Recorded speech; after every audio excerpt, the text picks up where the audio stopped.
plus jamais je ne vais à la piscine tout seul. Et de toute façon, je sais pas nager, alors.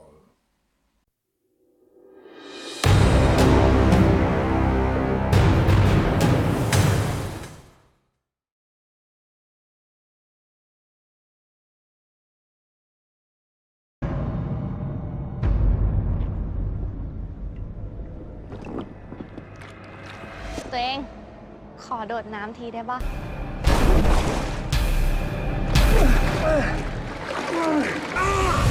ช่วยด้วยช่วยด้วย ไม่มีใครติดอยู่ในสระว่ายน้ำจนตายหรอก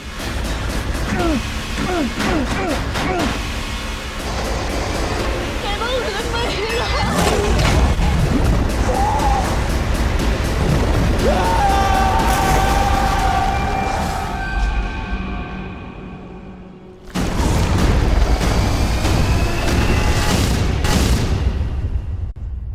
Salut tout le monde, aujourd'hui on va se retrouver pour parler du film thaïlandais The Pool, un thriller qui nous raconte l'histoire d'un homme piégé dans une piscine vide.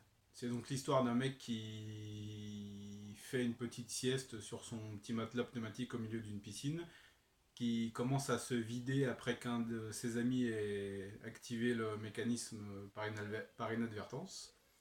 Et donc le mec se retrouve coincé, il se réveille et il voit que l'eau a baissé et du coup il peut plus sortir en fait. Alors c'est un synopsis qui peut paraître vraiment bizarre, mais ce qui m'a semblé le plus bizarre moi c'est que le film est franchement très réussi.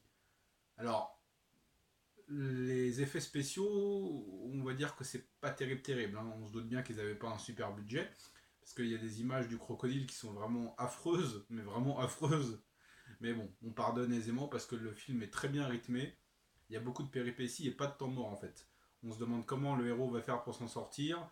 Il essaye de s'en sortir justement par je ne sais combien de moyens. Le film dure 1h30 et franchement je me suis pas ennuyé du tout. C'est très bien réalisé, très bien rythmé. Tout ce qui est décor qui entoure la piscine vide, une espèce de grand espace un peu abandonné, j'ai trouvé ça vraiment propre, vraiment bien utilisé, bien stylé. Ils sont perdus un petit peu au milieu de la cambrousse et donc on se doute que l'aide ne va pas arriver de sitôt quoi. Donc ils ne peuvent compter que sur eux-mêmes parce que le héros se retrouve aux côtés de sa compagne qui plonge dans la piscine comme une grosse bécasse. Et le plus beau dans tout ça, c'est qu'à un moment donné, il y a un crocodile qui s'en mêle. C'est-à-dire qu'ils sont coincés dans une piscine avec un crocodile. Donc, comme je l'ai dit, si vous trouvez un mec moins chanceux que lui, franchement, prévenez-moi, parce que le malheureux, ils accumulent quoi. Diabétique, coincé dans une piscine avec un crocodile.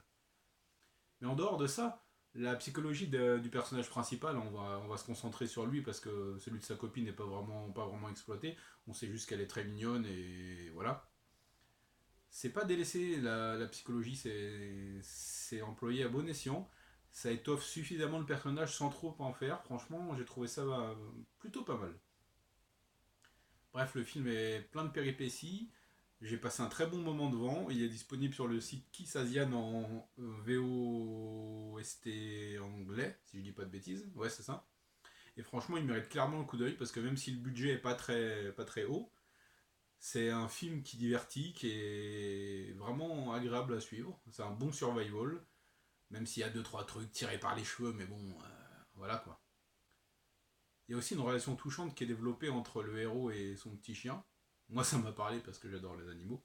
Et j'ai trouvé que ça ajoutait encore un côté humain au personnage principal. On nous le montre avec ses qualités, sa volonté de s'en sortir, et aussi avec ses faiblesses, avec l'histoire qu'il traverse avec sa copine et les engagements qu'il s'est un petit peu refusé à prendre. Donc voilà, je vous conseille vivement The Pool. C'est un bon thriller, un bon divertissement, un bon survival qui mérite vraiment qu'on lui consacre 1h30. Voilà, alors j'enchaîne avec le film Susanna Buried Alive, qui est un film de Rocky Soraya. Je le mets à la suite de la critique de The Pool parce que je pense que le film ne mérite pas une vidéo à lui seul. C'est l'histoire d'une... alors déjà, le truc qui m'a fait rire, c'est que c'est classifié sur Sens Critique et Wikipédia comme une comédie film d'horreur. Une comédie. Eh, tu veux que je te raconte une bien bonne? Ouais, vas-y. Alors c'est l'histoire d'une femme enceinte qui est éventrée et qui est enterrée vivante.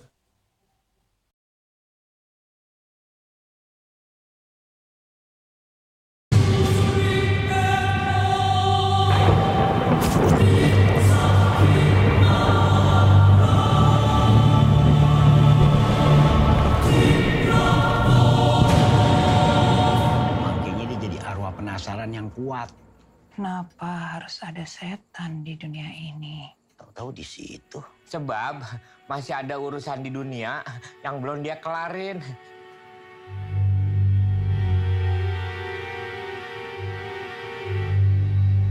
Ada karyawan pabrik digangguin sama sundel bolong. Katanya penjelmaan ibu.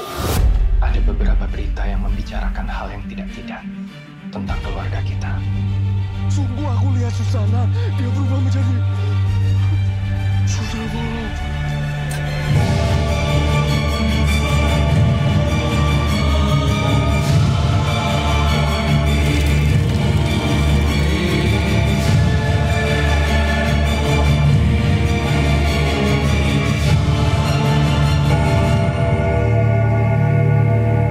Alors Rocky Soraya, je l'ai découvert avec le film Sabrina, qui est l'histoire d'une poupée maudite et qui est aussi disponible sur Netflix. Et j'avais trouvé ça vraiment génial, quoi. Complètement dans la surenchère. Bon, c'est un espèce d'Annabelle-like, Conjuring-like, voilà quoi. Ça n'a pas vraiment d'identité, c'est l'histoire d'une poupée maudite, hein.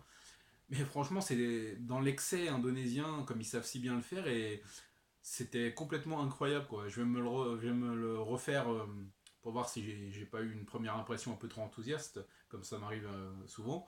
Mais Sabrina, de mémoire, c'était vraiment une bonne surprise, complètement dans l'excès et tout en surenchère. J'avais vraiment bien aimé, donc à confirmer.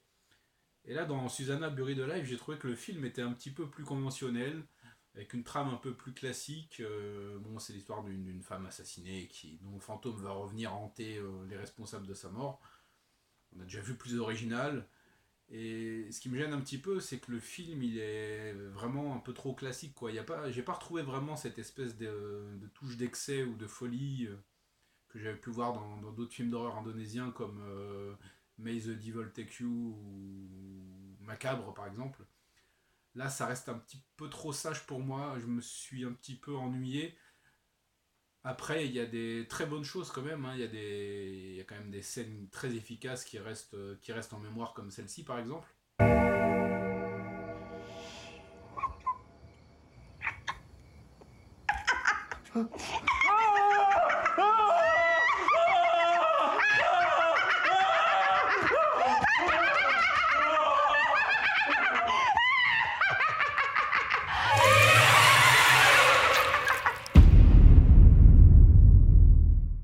Et il y a deux trois trucs niveau psychologie des personnages qui est pas mal, comme Susanna qui tente absolument de cacher sa mort à son mari de toutes les manières possibles et inimaginables, jusqu'à ce que celui-ci voilà, découvre.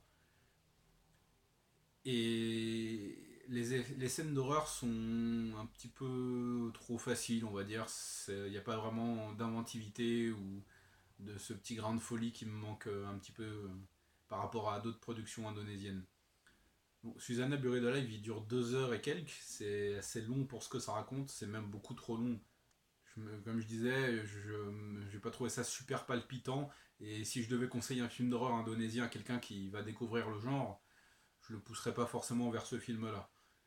Donc c'est un petit peu dommage que ça reste un peu trop classique, un peu trop convenu, à mon sens.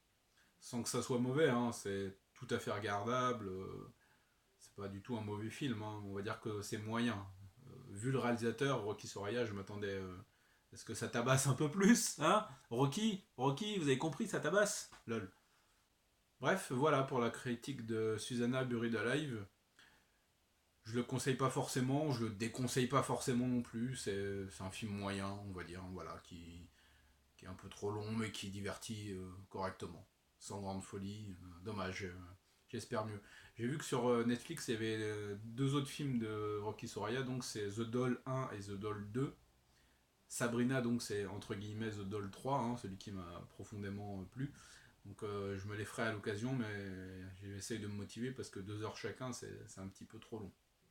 Voilà, alors ça sera tout pour la critique de ces deux films. Je vous retrouve très prochainement. N'hésitez pas, si vous avez vu les deux films dont j'ai parlé, à me dire ce que vous en avez pensé, hein. C'est toujours agréable d'échanger avec des fans ou des amateurs de cinéma asiatique et de cinéma de court, hein. Donc voilà, je vous dis à bientôt, à plus, et regardez du cinéma asiatique, ça déchire.